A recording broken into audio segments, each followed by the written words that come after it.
जय हिंद दोस्तों। आज के सेशन में हम बात करने वाले हैं जो कल 11 मई को सुप्रीम कोर्ट ने दो फैसले दिए हैं, जिसमें पहला दिल्ली सरकार को लेके है, दूसरा महाराष्ट्र की सरकार को लेके है। दोनों ही फैसले अहम हैं, दोनों के बारे में समझेंगे वन बाई वन करके। तो पहला हम जो इसका जो पार्ट वन है, पहले इसमें हम दिल्ली का जो मामला रख लेते हैं, उसमें हम डीपली बात करेंगे। इससे पहले जानने के लिए हमसे थोड़ा फ्लैशबैक में जाना पड़ेगा कि आखिर मामला है क्या। मामला आखिर में यह है कि जो दिल्ली जो है केंद्र शासित प्रदेश है, जिसमें चार चीज़ें जो है यानी चार कानून व्यवस्था जो ऐसी हैं जो राज्यपाल यानी उपराज्यपाल के पास रहती हैं, क्योंकि केंद्र शासित प्रदेश है। तो पहला जो वहाँ का पुलिस, दूसरा लैंड, तीसरा वहाँ पे लॉ एंड ऑर्डर और चौथा जो है प्रशासनिक। तो ये चारों सेवाएं जो हैं उसमें को लेके दांव पे चलते रहते हैं। दिल्ली सरकार अपना वर्चस्व की बात करती है और राज्यपाल अपने वर्चस्व की बात करती है कि दोनों में अहम कौन है। इसको लेके दिल्ली सरकार जो है सुप्रीम कोर्ट चली गई थी, उसका फैसला कल 11 मई को आ गया है। तो इसमें क्या था, क्या इसमें जानने वाली बात है, ये हम थोड़ा समझ लेते हैं। मामला ये था कि प्रशासन में जितने भी ग्रुप की वहाँ पे रिक्रूटमेंट होती है, यानी रिक्रूटमेंट को लेके या फिर डिप्लॉयमेंट को लेके या फिर ट्रांसफ़र को लेके, यानी ग्रुप ए से लेके ग्रुप 4 तक की जो भी वहाँ पे वैकेंसीज़ हैं, यानी कोई भी जॉब्स है, कोई भी प्रशासनिक पद है, उनको लेके यहाँ पे विवाद चलता रहता है कि दिल्ली का उपराज्यपाल इसको करेगा या फिर वहाँ का दिल्ली की चुनी हुई सरकार करेगी। इसको लेकर मामला चलता था। इस पर फैसला आया है कि जो प्रशासनिक मामला है पूरी तरह से दिल्ली सरकार के पास रहेगा और दिल्ली सरकार जब चाहे तो रिक्रूट और डिप्लॉयमेंट और ट्रांसफ़र करेगी। इसमें जो उपराज्यपाल का कोई हस्तक्षेप नहीं होगा।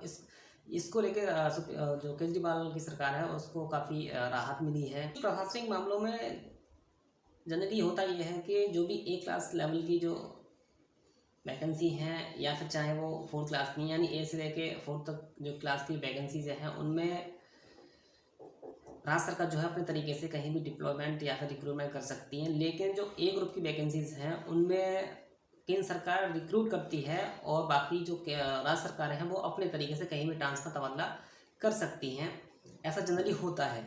लेकिन ये मुद्दा जो है वो है केंद्र शासित प्रदेश का। तो यहाँ पे जो है ए क्लास लेवल की जो वैकेंसीज़ हैं, यानी यूपीएससी के थ्रू जो वैकेंसीज आती हैं, उनमें रिक्रूट भी केंद्र सरकार करेगी और ट्रांसफ़र और ये पोस्टिंग, डिप्लॉयमेंट और बर्खास्तगी भी ये अपने हिसाब से करेंगे। इसको लेकर विवाद चलता रहता है। तो यहाँ पे क्योंकि ये दिल्ली जो है वो केंद्र शासित प्रदेश है, लॉ एंड ऑर्डर उनके जिम्मे है, तो ये सारी चीज़ें उनके पास रहनी चाहिए। इसको लेकर विवाद चलता रहता है। इसी को लेके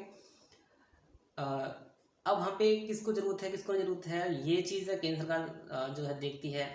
अब ऐसा नहीं होगा, क्योंकि प्रशासनिक जो जितने भी रिक्रूटमेंट को लेके चाहे डिप्लॉयमेंट हो, चाहे ट्रांसफ़र हो, चाहे रिक्रूटमेंट हो, कुछ भी हो, प्रशासनिक में जो भी सेवाएं हैं वो दिल्ली सरकार ही करेगी।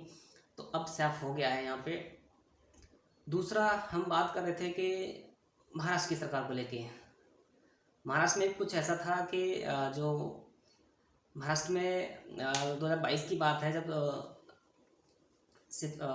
उद्धव ठाकरे की जब सरकार बीजेपी के साथ मिलकर बनी थी, उस समय उद्धव ठाकरे सीएम और देवेंद्र फडणवीस जी जो उप मुख्यमंत्री थे वहाँ पे, तो उस समय दो गुट बन गए थे वहाँ पे, जो कि जो उद्धव ठाकरे हैं उनके सपोर्ट में नहीं थे।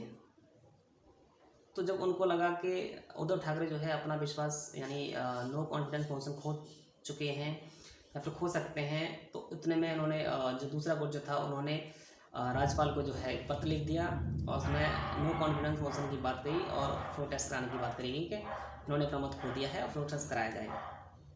तो ये जो पत्र उनके राज्यपाल के पास पहुंचता है, उससे पहले ही उद्धव ठाकरे जो है अपना सीएम पद से इस्तीफा दे देते हैं और सरकार वहाँ के जाती है। और उसके बाद जो है राज्यपाल जो है वहाँ पे दूसरा गुट जैसा शिंदे, वो भी शिवसेना का ही ग्रुप है, उनको जो है शपथ दिला दिया और सीएम बना दिया। और यानी बीजेपी के साथ मिलकर वहाँ पे दूसरा गुट जो है, शिंदे गुट जो है, वो वहाँ पे सरकार बना लेते हैं। उसको लेके फैसला आया कि ये जो प्रोसेस अपनाया गया था वो एकदम गलत था, इस तरीके से नहीं होना चाहिए था।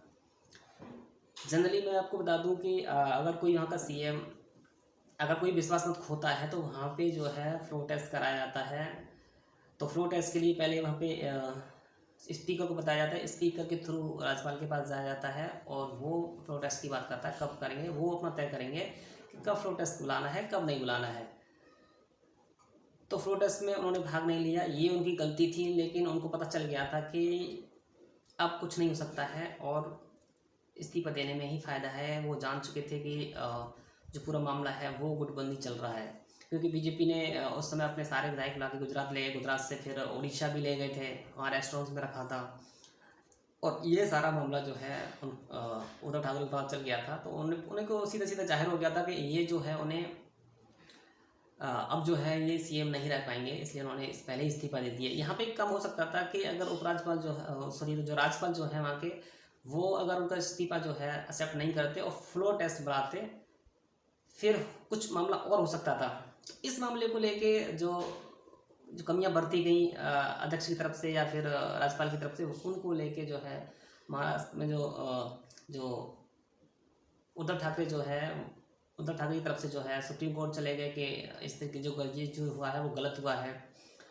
उसी को फैसला देते हुए उन्होंने दोनों पहलुओं को गलत बताया कि राज्यपाल ने भी गलत किया, फ्लो टेस्ट बुलाना चाहिए था। तब पता चलता कि कौन क्या नहीं था उस समय। अगर उन्होंने बुलाया गया होता फिर ये मामला फंसता तो हम यहाँ पे पुरानी सरकार को बहाल कर सकते थे, लेकिन अब उन्होंने अपने तरीके से ही उन्होंने इस्तीफा दे दिया, तो अब इसमें कुछ नहीं कर सकते हैं। तो ये दोनों अहम फैसले थे। दोनों जानकारी कैसे लगी आपको, आप कमेंट में ज़रूर बताइए।